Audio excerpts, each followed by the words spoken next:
India's opposition Congress party is garnering attention as it embarks on a strenuous 3,500-kilometer march across the country. The walkathon aims to engage voters ahead of the next general election in 2024.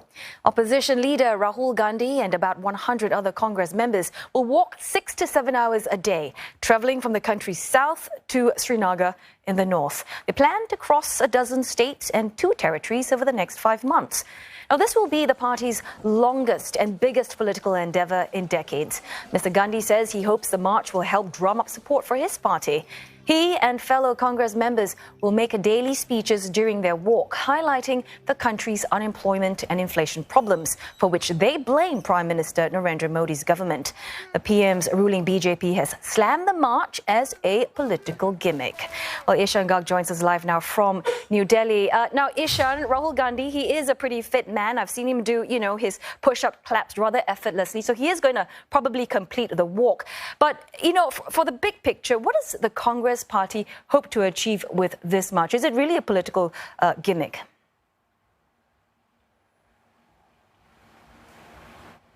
Well, the Congress party, what it seems to do is wants to evoke the picture of Mahatma Gandhi walking for India's freedom, to free India from the colonial rule. And that's the kind of image Rahul Gandhi is going for. He's also invoked his grandmother, his father, both of whom have served as the prime ministers of the country. But he says that the real agenda of this march is going to bring a common consciousness to the population of India and make them aware of the bigger problems that the country is facing.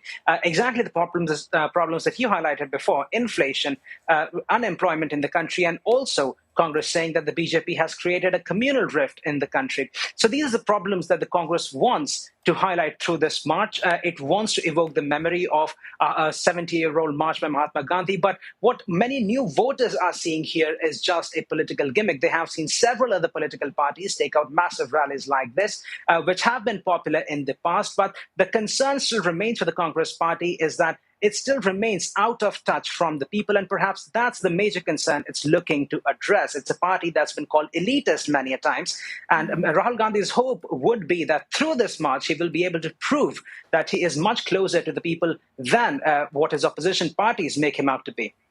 And how do you foresee the turnout in terms of, supporters joining them? I mean, we know he's roping in his family members. He's got, 100 people from Congress joining him. But what about the rest of the others joining them in their walk?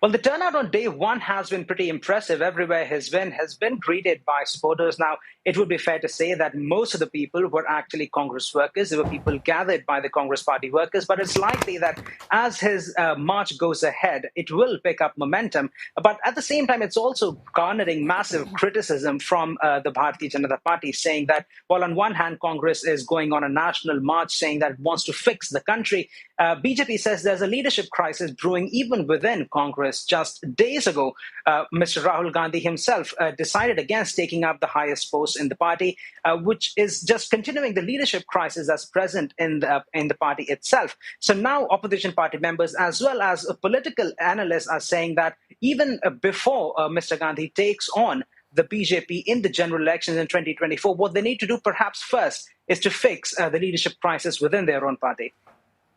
Oh, thanks very much for that report. Ishan Garg speaking to us live from New Delhi.